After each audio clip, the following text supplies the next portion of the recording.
Avant que nous puissions aller plus loin dans notre prédication, je demanderai à tout un chacun de nous de garder le masque sur lui, afin que nous puissions nous protéger et protéger ceux qui sont tout autour de nous, et rester aussi conforme à ce que le gouvernement nous demande par rapport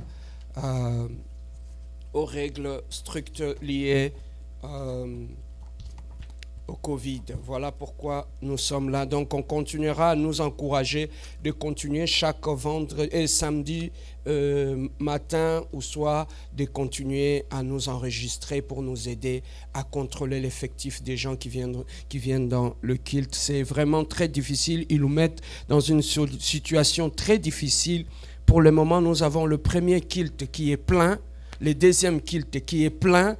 Et deux fois, quand tu es pasteur et que les deux cultes sont pleins et qu'on continue à t'appeler pour assister au culte, ça fait mal. Ça fait très mal, mais nous n'avons pas de choix qu'à respecter les règles du gouvernement. Amen, non? Ça fait très mal ou quand les gens viennent devant l'église un dimanche matin, qui trouvent sur la porte de l'église, c'est écrit « Nous avons atteint la limite ». Et voir des gens rentrer chez eux alors qu'ils étaient venus dans la présence de Dieu, ça fait très mal. Bien-aimés, nous devons continuer à prier pour que Dieu puisse changer la situation. Amen. Afin que nous puissions revenir à la situation normale par rapport à toutes ces choses-là. Bien-aimés, nous entamons aujourd'hui un thème que Dieu m'a mis à cœur. Je l'ai intitulé « Aussi longtemps que l'héritier est enfant ». Aussi longtemps que l'héritier est enfant. C'est un thème que nous allons exploiter aujourd'hui qui est très riche. Je te demanderai d'être très attentif à ces thèmes car ça va t'enrichir, ça va t'amener vers la maturité et la croissance spirituelle. Je suis allé chercher mon texte dans le livre des Galates, chapitre 4, versets 1 à 3. Galates, chapitre 4, versets 1 à 3. Et nous lirons aussi, 1 à 3. Alors, nous allons lire tous d'un commun accord. Aussi longtemps que l'héritier est enfant, j'ai dit qu'il ne diffère en rien d'un esclave. Quoiqu'il soit le maître de tout, mais il est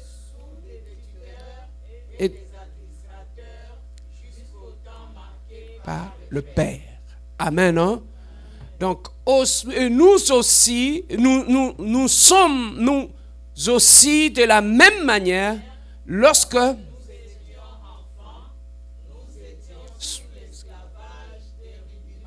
du monde. Amen. Hein? Lorsque nous étions enfants, nous étions sous l'esclavage du rudiment du monde. Voilà ce que le message que Dieu veut nous transmettre aujourd'hui. Bien-aimés, dans ce thème, on est en train de nous parler de l'héritage. Je crois que tout parent, lorsqu'il est en vie, il se bat nuit et jour afin de préparer l'avenir de ses enfants. Et pour préparer l'avenir de ses enfants, il va essayer de travailler dur nuit et jour pour arriver à bâtir un héritage qu'il va léguer à ses enfants. Et cet héritage-là, bien-aimé, qu'il va léguer à ses enfants, il va, bien-aimé dans le Seigneur, écrire tout ce qu'il y a comme détail du testament. Et bien-aimé dans le Seigneur, il va l'inscrire dans le testament. Et dans le testament, il va aller soit chez le notaire pour le légaliser. Et afin qu'à sa mort, que personne ne puisse changer ses dernières vies. C'est qu'il a voulu la façon qu'il a voulu que les choses se passent après sa mort. Bien-aimé, dans le testament, il va arriver à définir qui va aller à qui va faire quoi et comment le bien qu'il a légué à ses enfants seront distribués. Et tout sera très bien détaillé afin qu'il n'y ait pas de trouble. Et pourquoi le parent font cela? Ils font cela pour qu'après sa mort, qu'il laisse ses vœux et qu'on puisse suivre à la lettre sa volonté et le vœu qu'il a laissé. Même lorsqu'il ne sera plus en mesure de parler, il ne sera pas là physiquement présent, mais pour que son héritage soit bien exploité, soit bien partagé à ses enfants. Voilà pourquoi, bien-aimés dans le Seigneur, le notaire doit approuver, doit poser ses signatures sur ce testament pour le rendre légal, afin qu'après sa mort, que personne ne puisse le modifier, que personne ne puisse changer ses vœux. Mais curieusement, bien-aimés dans le Seigneur, nous regardons au travers du monde que l'héritage est en train de diviser des familles, que l'héritage est en train de séparer même les enfants qui sont nés du même père, de la même mère, et nous voyons que l'héritage a fini par les séparer. Cet amour, le lien de famille qui les initiait, l'amour, la façon qu'ils ont grandi ensemble ne va plus leur dire quoi que ce soit. Tout ce qui va les intéresser, c'est l'héritage. Nous voyons des familles se disloquer à cause de l'héritage. Nous voyons même des enfants tuer leur propre mère pour hériter de ce que le père avait laissé. Oh, l'héritage. L'héritage. Voilà pourquoi je dis toujours, le meilleur héritage qu'on peut laisser à ses enfants, c'est Jésus-Christ. Jésus-Christ ne séparera jamais tes enfants. Jésus-Christ gardera tes enfants unis même à leur mort. Voilà pourquoi je bénis toujours Dieu de m'avoir donné le parent qu'ils m'ont donné. Ils ne m'ont pas légué de millions, ils ne m'ont pas légué de maisons ou quoi que ce soit. Ils m'ont appris à craindre, à aimer et à servir Dieu. Voilà pourquoi il y a la paix, il y a la joie, même après leur départ. De parents qui ont légué Jésus-Christ à leurs enfants. Les enfants ne seront jamais confus. L'héritage ne sert à rien si on n'a pas Jésus-Christ dans le cœur. Voilà pourquoi, bien-aimés dans le Seigneur, on a vu des parents qui ont bien planifié les choses, afin qu'après sa mort, que tout se passe bien. Mais ils ont oublié de laisser Jésus-Christ à leurs enfants. Mais l'héritage qu'ils croyaient qui allait assurer l'avenir des enfants a fini par détruire les enfants. Combien des enfants sont morts tout juste après la mort de leurs parents à cause de la folie de l'héritage? Des enfants qui connaissaient Dieu, des enfants qui étaient dans le Seigneur, des enfants bien-aimés qui priaient. L'héritage, s'ils ne sont pas assis dans la parole, peut le faire sortir de la présence de Dieu et devenir dans le monde. Bien-aimés, ainsi, lorsque nous sommes, bien-aimés, enfants de Dieu, nous avions donné notre vie à Dieu. Nous sommes devenus enfants de Dieu. La Bible nous dit, nous sommes devenus co-héritiers du Christ. Et lorsque Dieu avait appelé Abraham, il avait dit à Abraham, Abraham, je te donnerai deux postérités.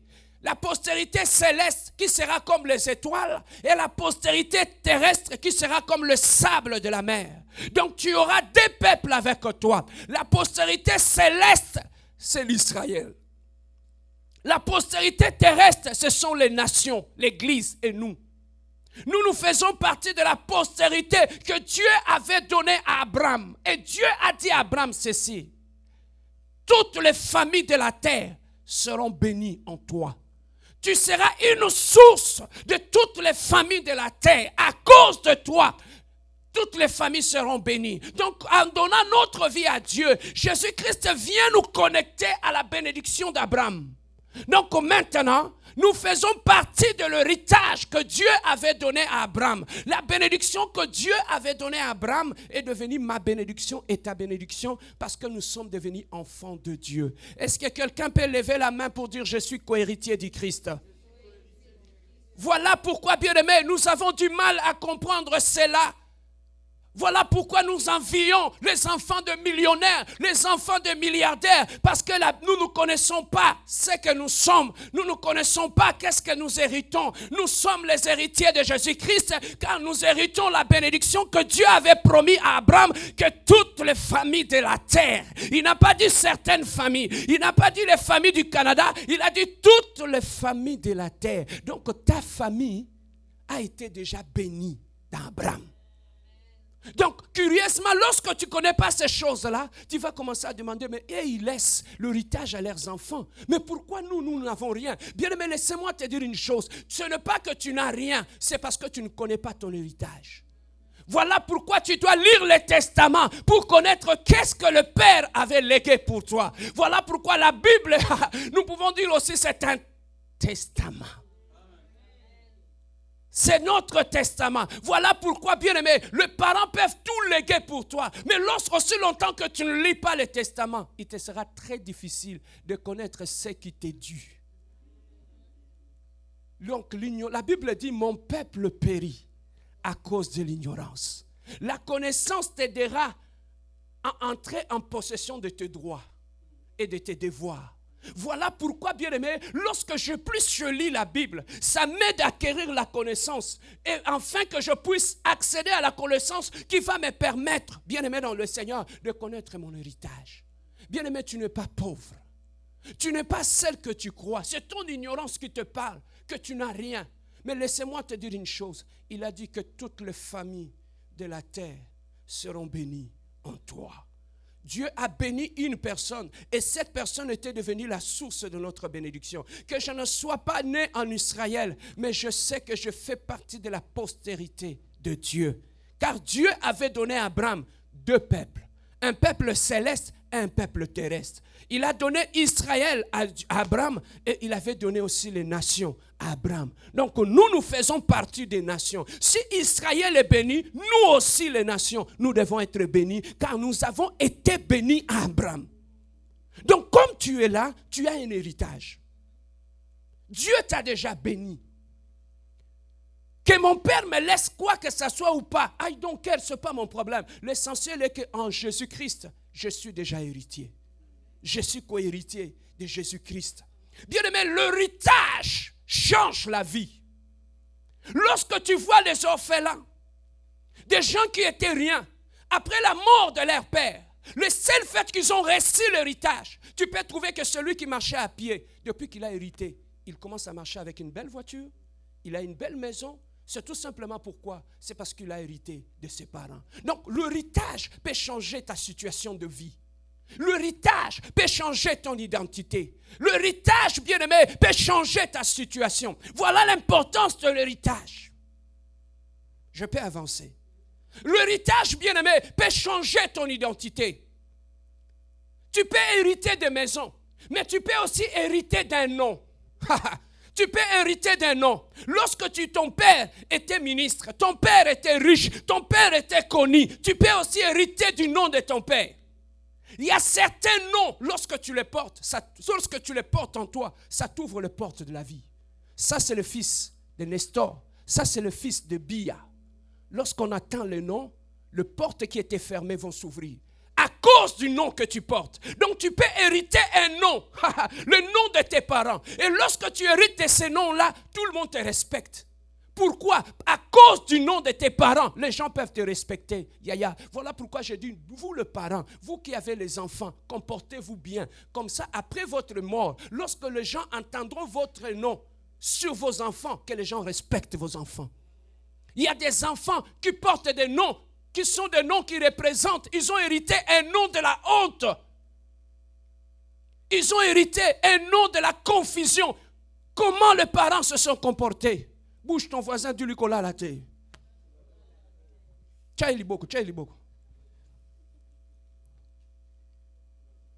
Oui, bien-aimés dans le Seigneur, nous pouvons hériter un nom. Le nom que nous pouvons hériter, ça peut être le nom de nos parents. Voilà pourquoi en Jésus-Christ, yes, lorsque nous sommes venus enfants de Dieu, nous portons un nom, le nom de Jésus-Christ. Et ce nom, ce n'est pas n'importe quel nom. La Bible dit, c'est le nom qui a été élevé au-dessus de tous les noms. Donc, en Jésus-Christ, je suis devenu co-héritier du Christ. Je porte le nom de Jésus-Christ. Ce nom-là, lorsque je la porte sur moi, partout où je me tiens, je ne me présente plus au nom de Bia, je me présente au nom d'enfant de Dieu. Lorsque je me tiens devant la porte obéit. Lorsque tu portes le nom de tes parents, un nom qui est connu, ça donne le respect. ça donne la considération. C'est que le nom de Jésus en nous, nous impose le respect, impose la considération. Le nom, l'héritage. Voilà l'importance de l'héritage. L'héritage peut changer ta vie. L'héritage te fait porter un nouveau nom, le nom de tes parents. L'héritage, bien-aimé, change ta situation de vie. Mais bien-aimé, pour hériter, il y a une condition. Papa, remets-moi Galates 4, 1, chapitre 3. Mais maintenant, tous ceux qui ont reçu l'héritage en Jésus, qu'est-ce qui se passe? Or, aussi longtemps que l'héritier est encore un enfant, ça c'est la première condition. Aussi longtemps que l'héritier est encore un enfant, il peut hériter de tout le bien de ce monde, mais il n'entrera jamais en possession de cet héritage parce que son âge ne le permet pas. C'est à lui, n'est-ce pas? L'héritage est à lui, n'est-ce pas? Mais pourquoi il ne possède pas? Parce qu'il est encore un enfant. Donc tout celui qui a encore un enfant, quand bien même il a l'héritage, mais il ne le possédera jamais. En Jésus-Christ, nous avons un héritage. Mais pour entrer en possession de l'héritage que Dieu nous a légué, il faut que tu cesses d'être un enfant. Voilà pourquoi, qu'est-ce que nous pouvons dire aujourd'hui? Notre héritage, c'est la parole de Dieu. Tout ce qui est écrit dans la parole, Dieu t'a déjà béni. Il a déjà tout dit dans sa parole. Il a dit, je connais les projets que j'ai formulés pour vous, des projets de bonheur, afin que vous puissiez avoir un avenir, et un avenir le meilleur. Donc, avant que notre Dieu puisse mourir à la croix, il avait déjà laissé un testament. Que tu n'es pas sans testament. Dieu a déjà tout planifié. Yaya, laissez-moi te dire une chose. Il a dit, vous serez la tête et non la queue. Ça, c'est ce que le Père a dit après sa mort. Jésus-Christ devait... Alors, pour qu'un héritier puisse hériter, la première des conditions, il faut que le testataire puisse mourir. Tu ne peux pas hériter la maison de tes parents quand ils sont encore en vie. Il faut qu'ils meurent pour que tu puisses entrer à devenir héritier, n'est-ce pas? Alors, il fallait que Jésus-Christ puisse mourir à la croix pour que nous puissions hériter de tout ce qui est écrit dans la parole. Donc la mort de Jésus-Christ te donne directement droit à ton héritage. Donc quand tu es un enfant de Dieu, tu as un héritage. Papa, lorsque tu prends ta Bible, tu te trimbales avec ta Bible dans le main. Tu te trimbales avec, bien aimé, ton testament. Voilà pourquoi là, on a écrit l'Ancien et le Nouveau Testament. Donc la Bible est ton testament. Lorsque tu as ta Bible entre tes mains, voilà pourquoi tu dois lire le testament pour connaître ce qui t'est dû. Tu as droit à quoi dans ce testament? Voilà pourquoi lorsque tu connais les clauses qui sont dans le testament, même n'importe qui vient te dire, cette maison c'est ma maison. Même l'oncle, quand il vient te dire, cette maison c'est ma maison. Mais aussi longtemps tu connais ce que papa avait écrit dans le testament. L'oncle n'aura aucun pouvoir sur toi. Tu es mon oncle. Mais dans le testament, c'est papa a dit autre chose. Je te respecte. C'est comme ça aussi, lorsque tu connais les clauses qui sont dans le testament qui est la Bible, aucune personne ne viendra te dire ce que tu es à toi. Ah, yes.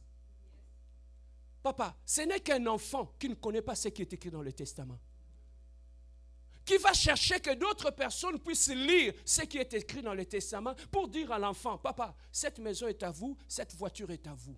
Voilà ce qui se passe dans ta vie. Tu cours derrière les prophètes parce que tu ne lis pas le testament. Tu veux que le prophète puisse te dire ce qui est écrit dans le testament parce que tu es encore un enfant. Mais lorsque tu lis ce qui est inscrit dans le testament, tu auras besoin d'un prophète? C'est notre enfantillage. C'est parce qu'on est encore de bébés dans la foi. C'est ça qui fait qu'il y a un prophète qui est là, tu cours. Il y a un prophète qui est là, tu cours. Lui, quand il dit ces choses arrivent, lui, quand il dit prophétie, les choses arrivent, c'est parce que tu es encore un enfant. Tu ne connais pas ce qui est écrit dans le testament. Lorsqu'on devient adulte, je n'ai pas besoin de qui que ce soit. Je lis mon testament et je sais ce que mon père m'a laissé comme héritage. C'est ça la maturité. Oh, voilà pourquoi j'aime l'église, la compassion. Tu deviens mature lorsque tu as accès à ton héritage. Voilà pourquoi, papa, lorsque tu connais ton héritage, tu sauras comment combattre vis-à-vis de l'ennemi. Tout ce que le diable vient faire, il fait quoi? Le diable, nuit et jour, il fait son travail pour te prouver que ce qui est dans la Bible n'est pas à toi.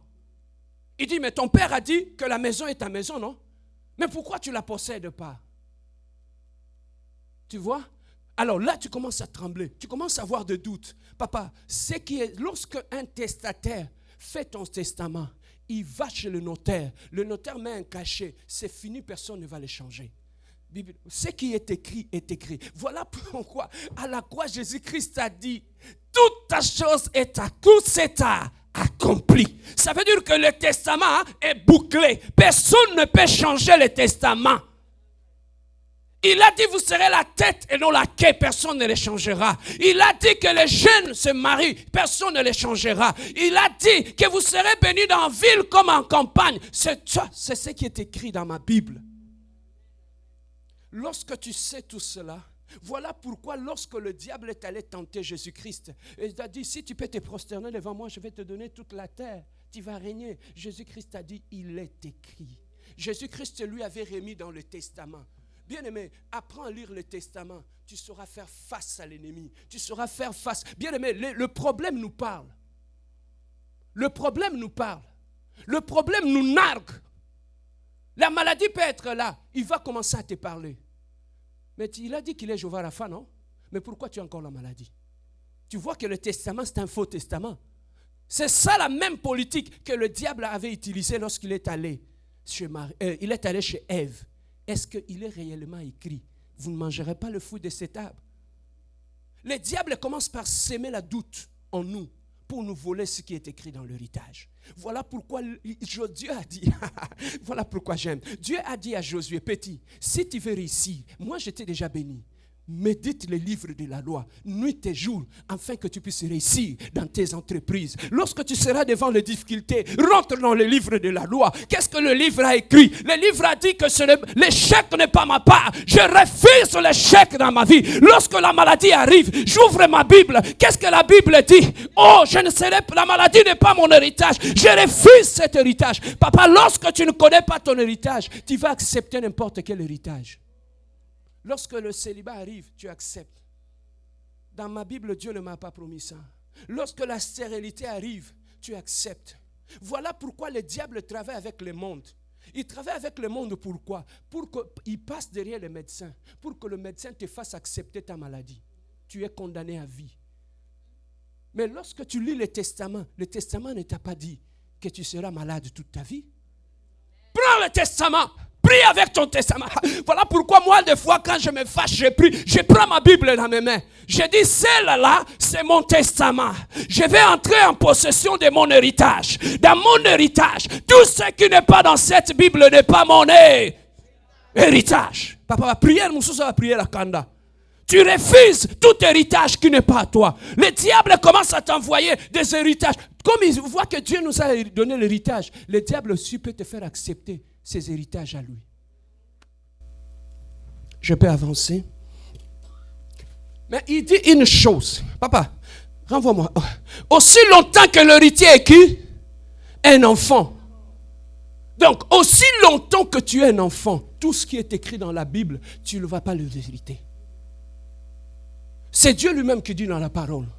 Donc toutes les bénédictions qui sont dans la Bible, quand t'imposes les pieds, quand t'imposes les mains, même si je t'impose mon dos, tu ne vas pas hériter tout ce qui est écrit dans la Bible. Pourquoi? Parce que ce qui est écrit est écrit. Donc Dieu a posé une condition. Il faut être adulte pour hériter. Moi, je ne peux pas changer cela. Et voilà pourquoi il y a des escrocs, des farceurs dans l'église, des prophètes, des pasteurs. Pourquoi? Parce qu'ils veulent donner aux enfants l'héritage. Il te fait croire, non, tu as hérité, tu as besoin de ceci, tu as besoin de cela. Mais il ne regarde pas ton âge. Tu te poses la question, mais pasteur, non, maman, je suis adulte, je suis papa. Comment je suis un enfant? Je ne suis pas un enfant. Nous allons voir dans la Bible, qu'est-ce que la Bible appelle un enfant. On peut continuer? Je dis qu'il ne diffère en rien d'un esclave. Donc la Bible nous dit, tu peux avoir la Bible entre tes mains. Aussi longtemps que tu es encore un enfant au niveau de la foi, tu es comme un esclave. Donc ce sont les autres qui vont décider à ta place. Voilà pourquoi il y a beaucoup de gens qui vont à l'église. Ils ont la Bible à la main, mais ils sont encore esclaves. Ils ne sont pas héritiers. Tu as une Bible à la main, mais tu ne vas pas. Tu peux prier, tu peux adorer, tu peux gêner, faire tout ce que tu veux. Aussi longtemps que Dieu voit en toi un enfant, tu n'auras pas droit à cet héritage. Parce que moi, j'aime mon fils, j'aime ma fille, j'aime mes enfants. Mais même s'ils me demandent de leur acheter une voiture, je vais leur acheter par amour que j'ai pour eux. Le non, ça ne sera pas pour leur faire du mal, mais ça sera pour leur protéger. Alors quand tu es encore un enfant, tout ce que tu demandes à Dieu, Dieu ne va pas te le donner parce qu'il t'aime et il ne veut pas t'exposer. Voilà pourquoi il dit un enfant ne diffère en rien d'un esclave. On continue. Quoi qu'il soit le maître de tout. Il dit quand bien même il est un héritier, il est le maître de tout, mais il n'aura pas droit à cet héritage-là parce qu'il est encore un enfant. Qu'est-ce qui fait défaut? C'est son âge. Continuons, papa. Mais il est sous des tuteurs et des administrateurs. Voilà la différence. Quand tu es encore un enfant, tu seras sous le tuteur. Tu seras sous des administrateurs. Le tuteur et les administrateurs, ce sont les gens que le testataire va laisser aussi longtemps que les enfants sont petits, c'est eux qui vont commencer à gérer. Si papa a laissé l'argent à la banque, si vous êtes des enfants, c'est l'administrateur ou le tuteur, c'est lui qui va commencer à destiner.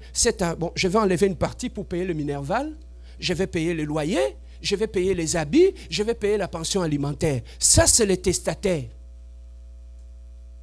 Donc, le testataire, lui, peut choisir qui va être l'administrateur ou le tuteur. Ça peut être quelqu'un que Dieu a que le père avait choisi, que celui, aussi longtemps mes enfants sont encore petits, c'est toi qui vas décider.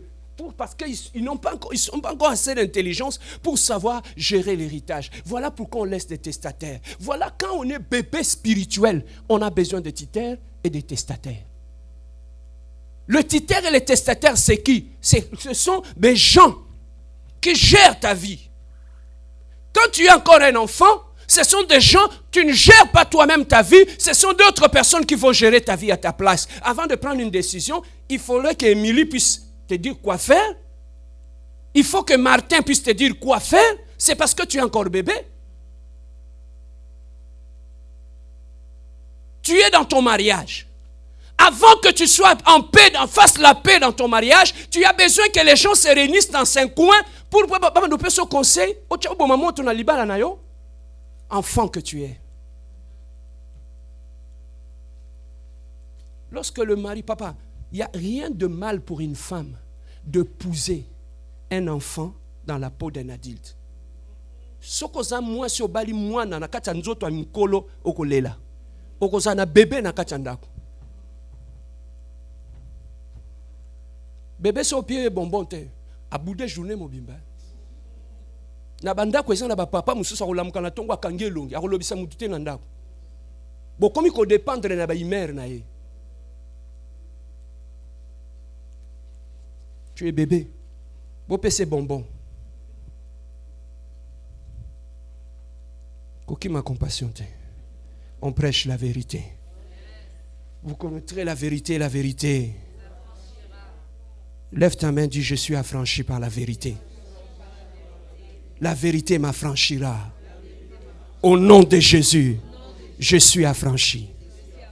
Oui, bien-aimé, quand tu es un adulte, tu n'auras pas besoin de tuteur ou de tutrice qui vont prendre des décisions à ta place, qui vont commencer à contrôler ta vie. Mais la Bible nous dit, on continue, jusqu'au temps marqué par le Père. Donc c'est le Père qui a marqué le temps où les enfants vont entrer en possession de leur héritage. Ça ne dépend pas du tuteur ni de l'enfant, mais ça dépend du Père. Si la Bible, la parole de Dieu est notre héritage, c'est qui est notre Père? C'est Dieu qui est notre Père, n'est-ce pas?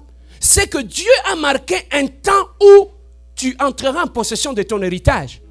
Donc ça ne dépend pas des tuteurs, même si le tuteur a besoin de te donner, mais il ne peut rien changer à la loi. Car le Père avait déjà écrit, il faut que mon enfant soit adulte pour que vous lui donnez l'argent. Donc le tuteur ne peut rien changer. Amen. Hein?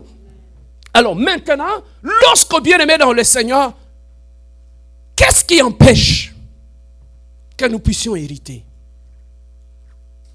Qu'est-ce qui nous empêche d'hériter? Galates 3, 26 à 29.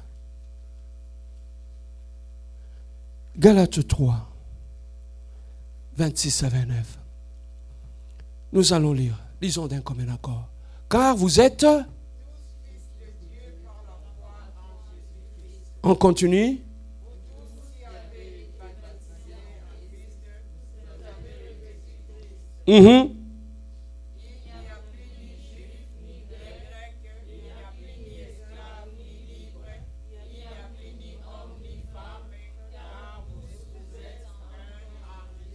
Nous sommes tous un. Il n'y a plus de juifs, il n'y a plus de grecs. En Jésus-Christ, nous sommes un. Ça veut dire que nous faisons partie d'une même famille. Donc nous comprenons qu'en Jésus-Christ, quand nous devenons enfants de Dieu, il n'y a plus de juifs, il n'y a plus de grecs, il n'y a plus de Moulouba, il n'y a plus de Mungala, il n'y a plus de Mouyaka, il n'y a plus de ceci. Donc nous sommes tous devenus un en Jésus-Christ. Nous faisons partie de la grande famille qui est la famille de Jésus-Christ. Voilà pourquoi je dis que la compassion n'est pas qu'une église, c'est aussi une famille. Parce que nous avons un seul Père. Et notre Père, c'est qui? C'est Jésus-Christ. Alors, si nous avons un seul Père, si nous avons une seule mère, c'est que nous faisons partie d'une même famille. La compassion que tu vois, c'est la famille que Dieu t'a donnée. C'est ta famille à toi. Voilà pourquoi, même si ta famille biologique ne te respecte pas, quand tu viens à la compassion, on te considère. À l'église, la compassion, il n'y a pas de plus petit, il n'y a pas de plus grand. Il n'y a pas de riche, il n'y a pas de pauvre. Lorsque nous venons à l'église, la compassion, nous sommes tous un. Nous avons un seul Père. Si mon frère est sous là, je vais le rejeter? Non. Voilà pourquoi la compassion, on ne jettera personne dehors. Même aux ando qui rovandawa. Parce que tu es notre frère. Et on va t'aimer jusqu'à ce que tu vas te convertir. On ne te chassera pas. Parce que nous sommes une famille. Amen. Hein? Alors, lorsque nous comprenons qu'en devenant enfants de Dieu, nous faisons maintenant partie de la famille de Dieu. Donc tu n'es pas un enfant, comme on dit un enfant macam ou un enfant du dehors. Non, tu fais partie, tu es un enfant légitime. Tu es dans la famille et tu as droit aux bénédictions aussi du Père. Je parlais avec une famille qui se sont dislogués après la mort de leur père. Qu'est-ce qui s'est passé? Le père a laissé l'héritage. Ils vivaient tous très bien. Mais quand le père est décédé, il a tout laissé. Maintenant, les enfants de la première, parce que le père avait la première femme et la deuxième femme. Maintenant, les enfants de la première femme, ils demandent aux enfants de la deuxième femme, avant qu'on puisse vous partager avec vous l'héritage de notre père, amenez-nous les tests d'ADN. Ils ont grandi ensemble, ils vivaient dans la même maison. Quand tu le regardais comme ça, tu ne pouvais pas même faire la différence qu'ils n'ont pas la même père, ils n'ont pas la même mère. Papa, quand papa était vivant, vous ne nous avez pas demandé le test d'ADN. Mais pourquoi quand papa est décédé, pour qu'on partage l'héritage, il demande à la deuxième femme, aux enfants de l'autre femme, amenez-nous le test d'ADN avant qu'on puisse partager avec vous l'héritage. Il vous demande aussi, non? Prouvez-nous aussi que vous êtes les enfants de notre Père aussi. Au moment où je vous dis, ils se sont retrouvés à Makala. La situation est allée en justice, ça a dégénéré, la famille s'est éclatée. J'ai essayé d'intervenir. Mais ils ont dit, pasteur, on a juré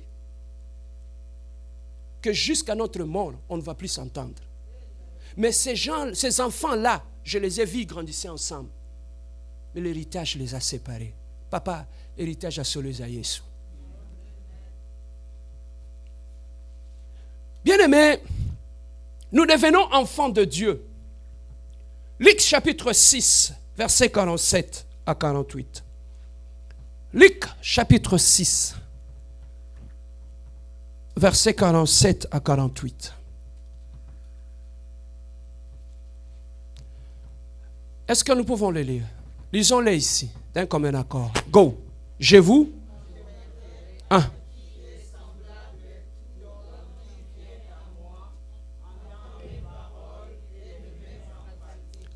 On continue. Il est semblable à quoi?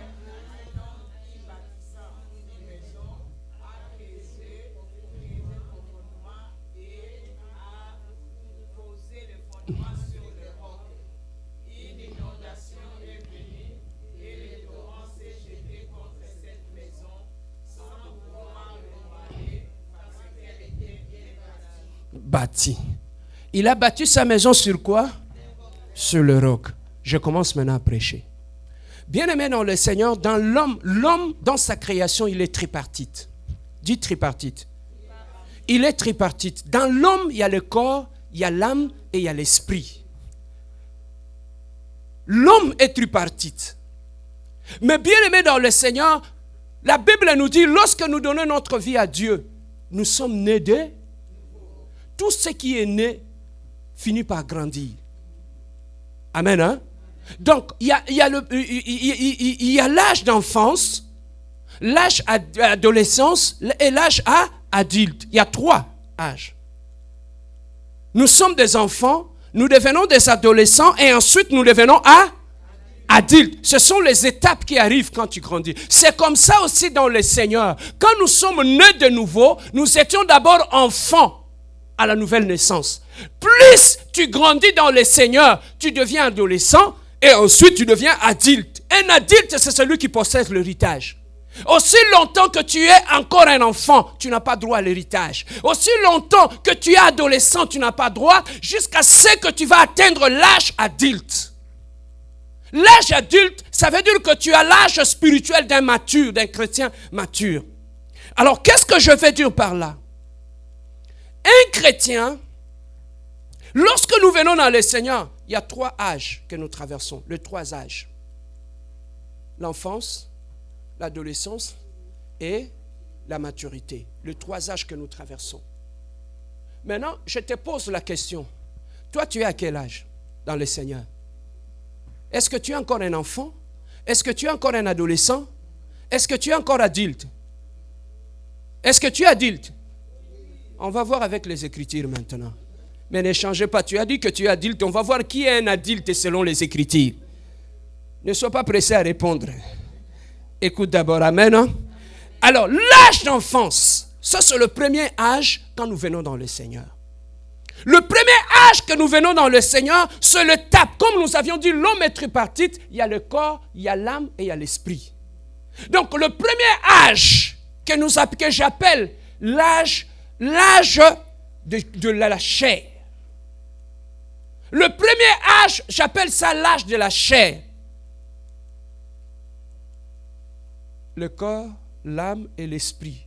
La chair, l'âme et l'esprit. Donc la première partie de notre croissance commence par l'âge de la chair.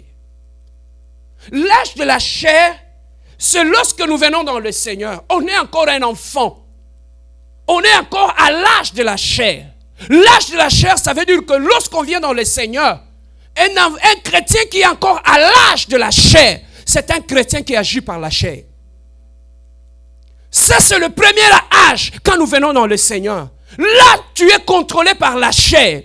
C'est la chair qui dicte tout ce que tu fais. C'est la chair qui contrôle tout ce que tu fais. Tu es encore enfant.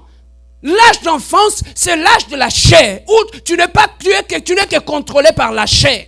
Tout ce que tu fais, tu cherches le plaisir de la chair, tu cherches à satisfaire la chair.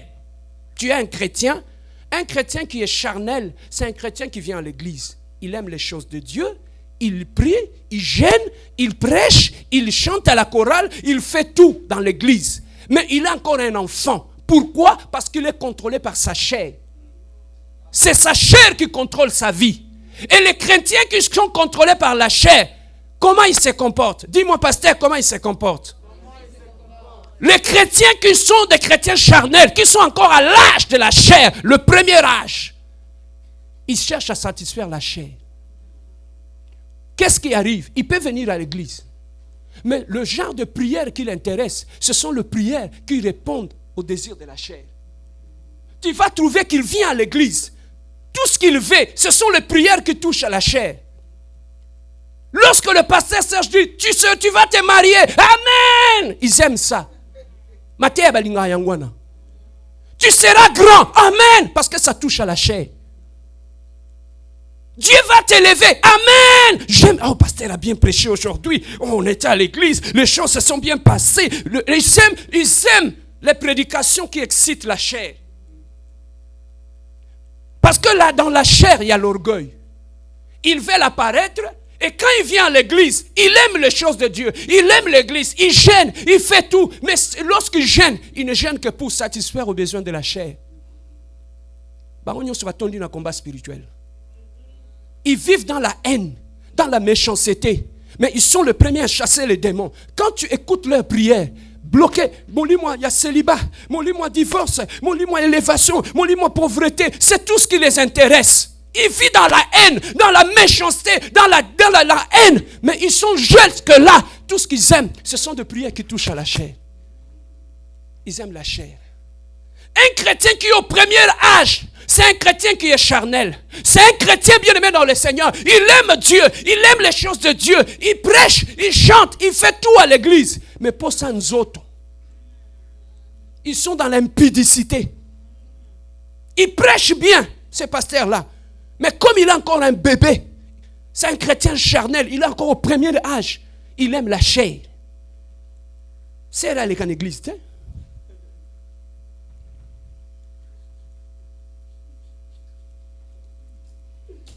Je peux prêcher? Regarde ton voisin, dis-lui qui m'a compassion. Bouge-les, dis-lui ne fouille pas. Les chrétiens bien-aimés qui sont à la première âge ne commettez jamais l'erreur dans l'église de leur donner la responsabilité. Ils vont balayer toutes les serres à l'église. Parce qu'ils sont contrôlés par le désir de la chair, le pousse dans l'impudicité, dans la vie. Voilà pourquoi dans nos églises, ils ne viendront pas. Pourquoi? Parce qu'ici, on ne prêche pas ce qui fait la joie à la chair. Ils préfèrent mieux aller dans les églises des Blancs. Yamindele. Kuna, là-bas.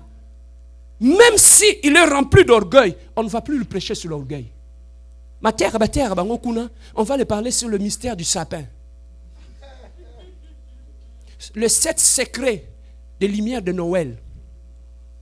On leur prêche des choses qui ne touchent jamais la chair. On essaye un peu de leur conforter. Il y a un moni batuming biso.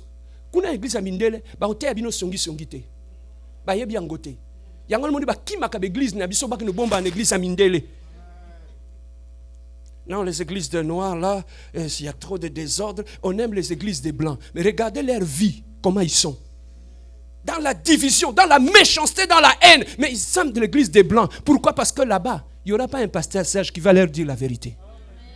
Voilà pourquoi ils fouillent nos églises. Les chrétiens charnels. Ce sont les chrétiens qui aiment la chair. Il aime l'orgueil. Quand il vient à l'église, il veut qu'on lui donne des responsabilités. Il suffirait de donner des responsabilités à un chrétien charnel. Il se prend pour un petit boss. Le langage change. Là, il commence à donner les ordres à l'église. Alinga le cana pasteur.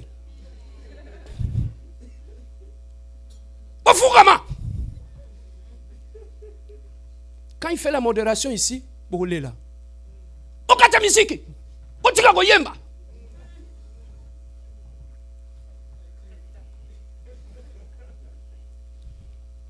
Dès que je le repère, je vais seulement te descendre tout doucement, tu ne vas même pas le savoir. On ne donnera jamais la responsabilité à un chrétien charnel ici. À Robomabiso. Il va monter sur nos têtes. Pourquoi? Parce que la chair aime l'orgueil. La chair aime l'homme où on le vénère. La chair aime l'orgueil. Ça, c'est le premier âge. Je cours derrière les temps. Ok. Ça, c'est le premier âge. Lorsque tu finis l'âge de la chair, on te prêche la parole de Dieu. Tu fais tomber là la chair. Maintenant, tu vas rencontrer le deuxième âge, qui va être l'âge de l'âme. On a dit le corps, l'âme et l'esprit. Le deuxième âge, c'est l'âge de l'âme. Écris l'âge de l'âme. L'âge de l'âme, c'est lorsque un chrétien atteint l'âge de l'âme, il est contrôlé par son âme. Tout ce qu'il fait, est contrôlé par l'âme. Un chrétien qui est contrôlé par son âme, écoutez, je dis toujours l'âme est le siège des sentiments et des émotions. Un chrétien qui est à l'âge de l'âme, qui est contrôlé par son âme, c'est un chrétien qui agit par ses émotions. Il est contrôlé par ses propres émotions. Donc tout ce qui l'intéresse, il est contrôlé par les émotions. Si ce jour-là, il agit par ses émotions, il est contrôlé par les émotions. Un chrétien émotionnel, c'est un chrétien quand il vient à l'église. Il faut faire attention avec lui. Il suffirait qu'au pied un beau tété à Betilibakou. Parce que c'est un chrétien émotionnel. À sa maturité, c'est un enfant. Il agit par ses émotions. Un chrétien émotionnel ne supportera pas mes prédications. Mes prédications sont destinées aux chrétiens spirituels. Mes prédications ne sont pas destinées aux bébés spirituels. Mes prédications sont destinées aux chrétiens qui sont matures. Ne sont pas destinées aux chrétiens qui sont émotionnels. Un chrétien émotionnel, papa, même en pleine prédication, tu prêches. En pleine prédication. Tu sais pourquoi? Parce que tu as touché à ses émotions. Quand tu prends une bouteille d'eau, tu mets de petites billes ou des arachides à l'intérieur. Aussi longtemps tu ne les bouges pas, ils sont en bas. Ils sont cachés. Ils sont cachés là dans le fond. Lorsque tu secoues la bouteille, c'est ce que moi je fais. J'essaie de secouer la bouteille pour que tout ce qui est caché en toi, il m'atalikolo. Parce que aussi longtemps certaines choses sont cachées en dessous en nous. On est tous chrétiens, on est tous banananzambé. Mais dans le fond, la haine est là. Dans le fond, la colère est là. Dans le fond, la méchanceté est là. L'hypocrisie est là. Quand tu viens ici, on va secouer la bouteille.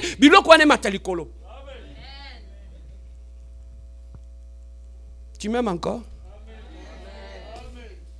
Oh, pasteur, on a l'ingagété. I don't care. Même aux personnes offrandes, c'est pas mon problème. Je sais comment mettre mon sac à dos sortir le matin à Kekayo. J'ai voulu faire ça pour être indépendant et prêcher ce que Dieu me dit de prêcher. Parce que si tu dépends des hommes, papa, dans les églises ici, qu'est-ce qui se passe? Les gens prennent les pasteurs en otage. Il suffirait que, je donne un exemple, comme quoi, il a avorté. Il vient voir le pasteur, pasteur, j'ai avorté, j'aimerais que Dieu puisse me pardonner. Tu pries pour lui, Dieu t'a pardonné ma soeur, vas-y, rentre à la maison. Il rentre. Dans l'église, pasteur côté ya lisusu makamba avortement te. So côté azoloba ke pasteur atonginga. Donc il te prend en otage que tu ne peux plus prêcher son péché. Quand tu le pêches, pasteur on a boire que la batubamboke là. Et bon, imagine-toi, j'ai un avorté, j'ai un ivrogne, j'ai une prostituée, j'ai tous ces gens-là.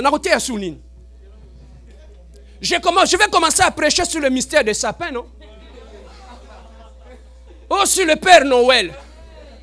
Oh, le mystère de la barbe du Père Noël.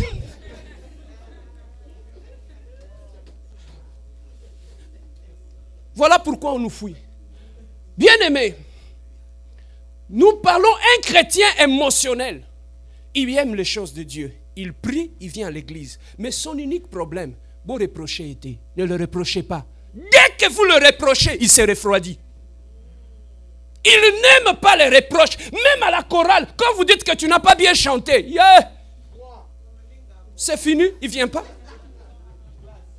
Quand tu lui dis, mon frère, tu n'as pas bien fait la modération, tu as fait l'erreur ici et là, c'est fini. Il ne te dit même plus bonjour à l'église. Pourquoi? Parce que c'est un bébé spirituel, il vit encore dans ses émotions, il est ballotté par les émotions. C'est comme un enfant, il peut pleurer avec des larmes. Son PC est bonbon, il arrête. Q. Des chrétiens bonbons. Nous allons acheter des bonbons ici. Quand quelqu'un se fâche, on lui donne un bonbon à l'église. Ici, nous sommes une église de matures. L'église de la compassion n'est pas une garderie où on donne des bonbons aux enfants. Ici, on donne la nourriture solide. Voilà pourquoi les gens ne supportent pas ici. Papa, un chrétien émotionnel, il peut venir à l'église. Mais allez chez lui à la maison. Tout le monde à la maison, il dépend de ses emails. Tu dors bien, tu te réveilles le matin, tu as fini ton adoration. Et l'on y a aucun.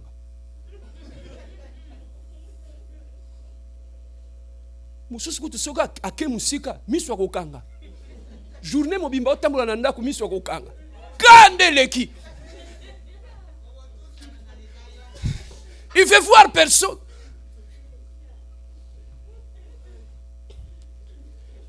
Ce que peut kande leki, journée na mobimba bo pelisami na ndako te. Ndako mobimba fanda na mulili. Papa, quand tu épouses un bébé, tu vas faire ça. La maison va commencer à dépendre de ses emails. Si ce jour-là, il est content, tout le monde à la maison est content. Si ce jour-là, il se décide,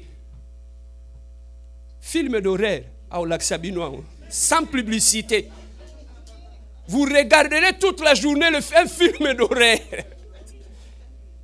Mais pas film bangi ça. Les chrétiens émotionnels. Alors, après avoir prêché la parole, tu écoutes la parole, tu as quitté l'étape de la première âge, l'âge de la chair. Tu entres dans le deuxième âge, l'âge de l'émotion. Et lorsqu'on te prêche la parole, et tu te décides de te débarrasser de l'âge des émotions. Et les chrétiens émotionnels, quand rien ne marche dans leur vie, essayez seulement de les regarder à l'église. Ils ne veulent même plus faire la louange. Ils vous regardent comme ça. Quand tu dis, ma soeur, qu'est-ce qui s'est passé? Pasteur, compte 0. Na comme il a moins. Donc son adoration dépend de ce qu'il a dans le compte en banque. Ces jours-là, ceux qui vendredi salaire et qui le dimanche viennent, Alléluia, il guérit les malades, il ressuscite les morts. Il suffirait qu'il y ait un problème, il ne chante plus. Il vient, il te regarde comme ça.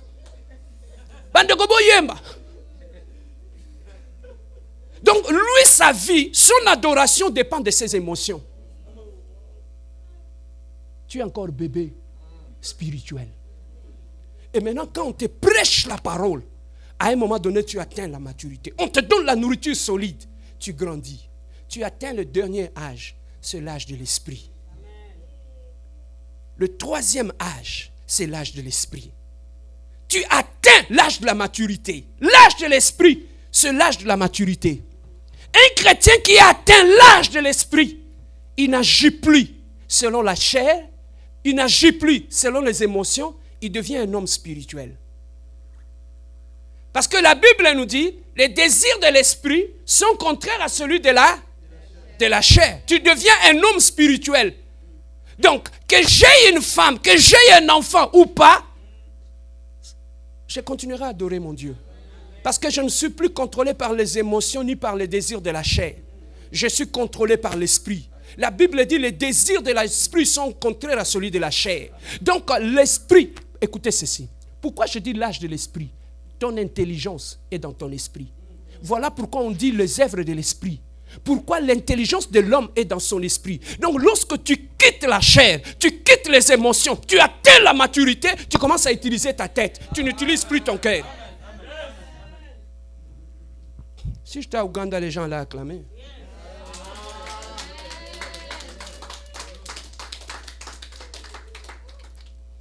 Lorsque tu atteins l'âge de la maturité, un chrétien mature, c'est un chrétien spirituel. Qu'on me fâche de reproches ou pas, je suis dans l'église. Qu'on me dise bonjour ou pas, je suis à l'église. Donc même aller à l'église ne dépend plus de ses émotions.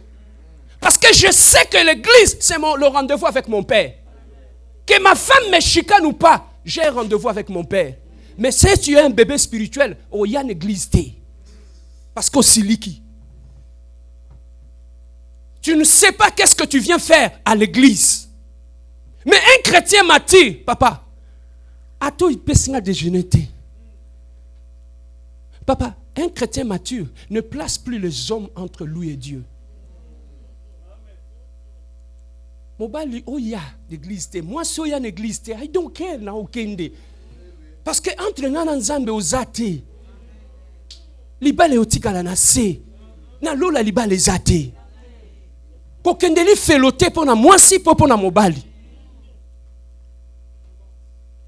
Ezana basi mususu obali okeli felo. Il va commencer à te tirer. Il y a certaines femmes qui sont comme ça. Ils t'amènent toujours dans le mal pour que tu puisses aller en enfer. Je peux vous donner un exemple, non? Tu restes avec une femme qui, tout le temps, t'amène dans le mal, dans le mal, dans le mal. Monter mes bébés. Et un bon jour, tu te réveilles, tu fais une crise cardiaque. Au Kendelo, là. Tu vas aller en enfer, hein? Un chrétien spirituel, c'est un chrétien mature. La Bible nous dit, écoutez maintenant, yoka révélation. Dieu, Jésus-Christ est mort. On lui a pris à la croix. On l'a enterré. Et là, lorsqu'on l'a enterré, ça lui a pris 3 jours. Le 3 âges de la maturité. Jésus-Christ ne pouvait pas ressusciter le premier jour, ni le deuxième jour. Le 3e jour, il est ressuscité parce qu'il a atteint l'âge de la maturité. Et la Bible nous dit, il est ressuscité le 3e jour. Il est sorti du niveau de la terre. Papa, écoutez. Le 3e jour, il ne pouvait plus rester à la terre. Parce que c'est un niveau bas. Quand tu grandis dans le Seigneur, tu quittes la terre. Tu es ressuscité. Tu quittes la terre. Tu montes à un niveau plus élevé. Jésus-Christ, le 3e jour, il est sorti de la tombe.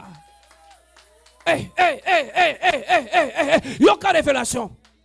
Avant sa mort, il pouvait passer par une porte, cogner, on lui ouvrait la porte. Mais la Bible nous dit, le 3e jour, lorsqu'il avait quitté la terre, il est allé voir ses disciples. Ils étaient enfermés dans la chambre. La Bible nous dit, il n'avait pas frappé la porte, il est passé par le mur. Il a dit, c'est moi, c'est moi. C'est lui qui a atteint la maturité, n'est plus bloqué par la porte parce qu'il a atteint l'âge de la maturité. L'âge de l'esprit. Tu deviens un chrétien spirituel. Tu n'es plus contrôlé par la chair. Tu n'es plus contrôlé par tes émotions. Maintenant tu es contrôlé par ton esprit. L'esprit. L'esprit. Voilà pourquoi Jésus-Christ a dit, Pierre, tu étais un enfant. Tu avais peur.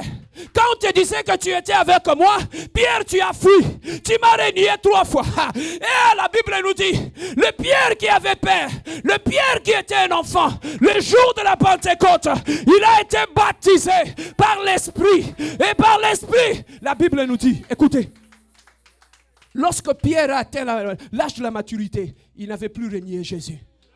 Le Pierre qui était péché, lorsqu'il était baptisé par le Saint-Esprit, la Bible nous dit, je n'ai plus peur de vous, je vous prêche la vérité. La Bible dit, 3000 personnes se sont converties le même jour. 3000 personnes, one shot. Hey, hey, hey, hey.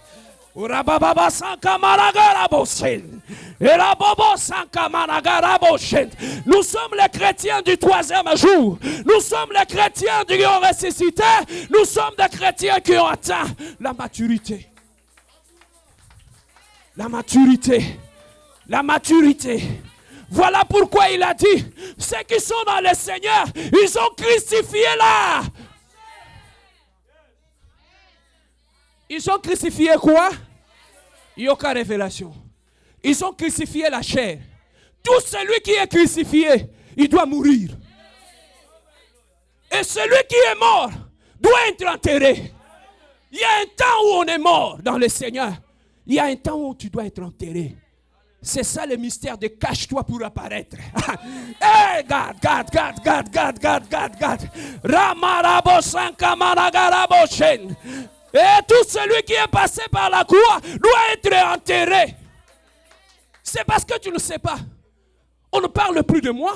On me rejette. Ils m'ont rejeté. Ils ne parlent plus de moi. Oui, on ne parlera plus de toi jusqu'à ce que tu vas ressusciter. Hey. Le 3e jour, l'âge de la résurrection. La Bible nous dit, tout autour de Dieu, il n'y a pas des enfants. Il n'y a pas des adolescents. On a dit, il n'y a que des vieillards. Il n'y a que des vieillards. Il n'y a que des gens qui sont matures tout autour de Dieu. Si tu veux rester tout autour de Dieu, si tu veux marcher avec Dieu, tu dois devenir un vieillard. Tu dois devenir un homme mature. Tu dois devenir adulte si tu veux marcher avec Dieu. La première des choses qu'on va constater chez l'homme spirituel, c'est la maturité. Il n'est plus contrôlé par les émotions. Même si vous m'insultez, ça ne me touche rien. Parce que je ne fonctionne pas en dimension émotionnelle. Je fonctionne en dimension spirituelle. Vous avez touché mes émotions, mais vous n'avez pas touché mon esprit. Je suis un chrétien du 3e âge. Celui qui est ressuscité. Ah! Il n'y a aucune révélation. Celui qui est ressuscité, il ne s'assoit plus avec ceux qui sont en vie. Dans le Seigneur, nous sommes tous morts et ressuscités. Donc, si tu n'es pas mort, tu es encore vivant, c'est que tu n'es pas encore dans le Seigneur. Voilà pourquoi celui qui est mort et ressuscité, le vivant vont le constater, vont le considérer comme un fantôme. C'est un fantôme. On ne te comprend plus. Quand tu commences à agir selon l'esprit, les gens vont te croire que tu es un fantôme. Tu comprends que souté. A changé, a fréquenté la sous-souté. Mais c'est parce que j'ai grandi, je suis atteint l'âge de la maturité, je ne peux plus vous fréquenter. Yoka. Lorsque tu atteins l'âge de la maturité, on jouait sur le terre avec des billes, avec des poupées. Qui t'a interdit? C'est ton âge. Lorsque tu es devenu mature, tu as léché tout ce qui appartenait aux enfants. Bien-aimé, lorsque tu atteins l'âge de la maturité, on ne va plus te dire de laisser la musique du monde. C'est pour les enfants. On ne va plus te dire de laisser l'impudicité. C'est pour des enfants. On ne va plus te dire de laisser les mensonges. C'est pour les enfants.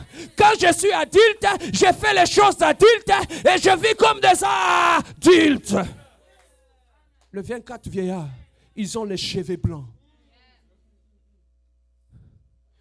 Tu peux trouver quelqu'un, il est jeune, il sert Dieu. Physiquement. Mais spirituellement, c'est un vieillard. Il a les cheveux blancs. Oh, quelqu'un dit, j'ai les cheveux blancs. Oh, lève la main, dit, j'ai les cheveux blancs. Lève-toi là où tu es. Lève-toi, nous avons fini. Toi, au débordé, Pamba, lève-toi.